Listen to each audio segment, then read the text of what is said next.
Hello friends, I'm Das Food, and today I want to talk to you a little bit about a potential DBD chapter, but before I do that, I want to give you a brief crash course in horror history. You see, for as long as horror has been around, it's had this habit of having peaks and valleys. It goes way up with the release of a couple films, and then it goes way back down, usually with schlocky imitators that try to do what the better films did and fail miserably. This is something that's worth noting because I think that we saw a bit of a steep valley and then a steep peak. That valley was the 2000s. The 2000s saw some terrible, terrible horror films, and more than anything, it saw a lack of originality. It was just remake after remake after remake, and it was not a fun time to be a horror fan. Thankfully, the 2010s really rebounded in a strong way, and I thought we got quite a few really, really good films out of that. At some point, I'd love to just gush about the 2010s as a whole, because I think the 2010s were actually one of the best decades horror has ever seen.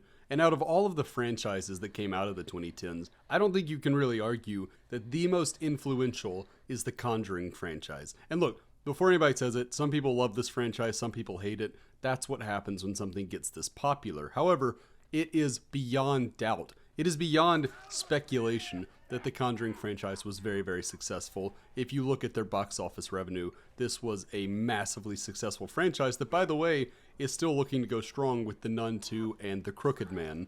With that in mind, I think it's only a matter of time before we see what is natural come to be and see The Conjuring get added to Dead by Daylight, considering that if you are going to be the Smash of horror, meaning the Super Smash Bros. Of horror, I think you have to add a Conjuring character at some point. But obviously that does bring about the question of which character do you add. There are quite a few highly recognizable characters, both good and bad, from the Conjuring franchise. And while I don't deny that Annabelle is certainly a very recognizable figure in the world of horror, I think it's pretty obvious you have to go with Valak the Nun. And, you know, I'm willing to listen to arguments otherwise, but for me personally, I've just always thought that Valak was a lot more scary, frankly, when you're talking about a horror franchise. I think that Valak is far scarier than Annabelle, and because of that, I am more leaning towards saying that I would like to see Valak in Dead by Daylight than Annabelle. But what would this chapter look like? Well, let's talk about it. Obviously, I've already kind of tipped my hand here and said what I want to see for the killer. I think you go with Valak the Defiler. And because Dead by Daylight has a very specific naming convention, that meaning that they go the Oni, the Clown, the Twins, the Ghostface, 3 words, I think this one's pretty straightforward. I think you go with the Nun. Nobody would complain about that, and doing anything else would just be overthinking it. For the survivor, I want to throw a bit of a wild card, and instead of going with Taissa Farmiga's sister Irene, I would actually like to go with the actress's real-life sister and go with Vera Farmiga's Lorraine Warren. Now, I understand that Sister Irene was the main protagonist of the Nun film. However, Lorraine Warren was the main protagonist, not only of Conjuring 2, where Valak debuted, but also is really what I would consider to be the main protagonist of the entire Conjuring universe. So I think she makes more sense as the survivor here, especially because her films have been a lot better received. Despite the generally negative reception of the Nun movie, however, I do think that they should go with the Romanian Abbey as the map.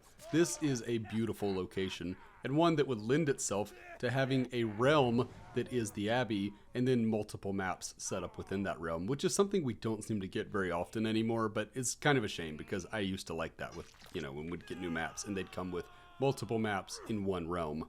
As far as the killer's power would be concerned, I would think that ideally they would integrate one of several ideas. So Valak is quite powerful, lore-wise, so there's nothing wrong with her carrying out her business personally. That being said, Conjuring 2 presents the demon as something of a director rather than strictly hands-on haunting. And I mean, this does change pretty dramatically in The Nun, but the point stands. If Valak is to play a more reserved role, I can see him, and I said him, yes, because it's actually a demon posing as a nun. I know it seems like maybe not a lot of people know that, but yeah, so Valak is actually, Valak's actually a dude, but played obviously by a woman who does a great job in the role, by the way. But I could see Valak utilizing other iconic characters, such as the Annabelle doll or the Crooked Man toy, in some kind of way. I think it'd be really fun to see them hopping around. I don't think that the power should utilize Conjuring 1's Bathsheba or the Curse of La Llorona's titular villain, if only because they make a lot of sense as being skins for Valak. and it wouldn't make much sense to kind of mix and match them power-wise in that regard. So I think that you could go with Annabelle, the Crooked Man, and maybe even some of the some of the spirits from Annabelle Comes Home, like the Ferryman. I think that would be really good, and it would be a fun way to really bring this full franchise down upon the game. Now, should Valak take a more personal approach, I would actually be really cool with the nun beating down survivors with the crucifix necklace that we see on the cover of Conjuring 2. It would be kind of similar to the Plague's weapon, but I think the visual of it and the concept of it is so cool. Using a widely recognized symbol of Christendom, despite being a demon, is a really cool way to display Valak's power level, even though, just as a side note, in the Lesser Key of Solomon, from which Valak is based, Valak was actually a pretty weak demon in that one, so kind of a fun fact there. But obviously, James Wan, I don't know if James just liked the character or he liked the name of Valak, but he elevated Valak to being something of an archdemon. When it comes to the perks for these two characters, I don't think that Valak or Lorraine have anything so tied to them as characters that you absolutely must base their perks around that, in the same way that, you had to have Yun-Jen's perks reflect her self-serving nature, or Claudette's perks, how they needed to highlight her intelligent, caring demeanor.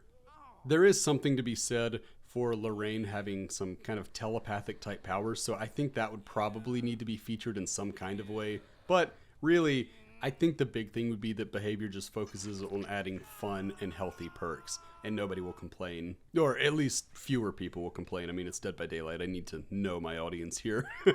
I need to know that, no matter what happens, there are going to be people who complain, but at least far fewer people, so long as the perks are fun and good for the game. Getting into the part that I think everybody kind of looks forward to, even if they don't like to admit it, let's talk about cosmetics. So, when you are doing a Valak chapter, a nun chapter, I've already mentioned that I think you could have legendary sets featuring La Llorona and Bathsheba. Now, I realize that if you watch my cosmetic ranking videos, you'll know that I'm not big on sets. However, these are two completely distinct characters, and I would love to see them in the game, and therefore I think it makes a lot of sense. That's where I'm okay with sets. If they turn you into a fully different character, I'm perfectly cool with a set then, even though it is also very fun to mix and match. But that's generally my thing there. However, what I don't think should be a set, but should be in the game and probably a legendary cosmetic, would be a demon skin. Because occasionally, in the Conjuring films, we get a brief glimpse of the demons behind these facades. We get to see the demons behind the Annabelle doll and behind the nun. So I think that would be really cool if we got one of these creepy looking demons. I think that would be something really cool, and that way you get something that's not a set, but is still very, very unique. I also think Valak would benefit from some cheaper color swap cosmetics. So this would be something as simple as changing up the robes and the eyes, because Valak, she's very famous. I say she now, huh? See, it's easy to fall into. Valak is very famous for having those bright yellow eyes. So I think it'd be cool if instead of bright yellow eyes and black robes, you have, blood red eyes and blood red bros. Wow, that's hard to say. Blood red robes. You have blue eyes and navy blue robes. You have pitch black eyes but stark white robes. I think those would be cheaper, more easily accessible cosmetics. They wouldn't take nearly the level of work the others would, and they'd actually be pretty cool to see. As far as the weapon cosmetics, that is entirely dependent upon the killer's power, so you'd either be customizing these other characters, or you would be customizing the crucifix. For survivor cosmetics, I think it should go without saying that you need Sister Irene as a legendary set cosmetic. If you're going to have one Farmiga sister, let's get the other one in there. They're both incredible in what they do. I think they're both great actresses. Additionally to that, Patrick Wilson's Ed Warren would be a really nice addition. I think that he makes a world of sense as being a legendary cosmetic as well.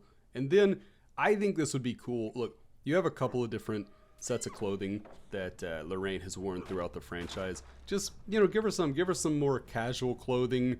Give her the look from Conjuring 1, 2, 3, all that. It's not that complicated there. And overall, that's about it. Those are my general thoughts for this.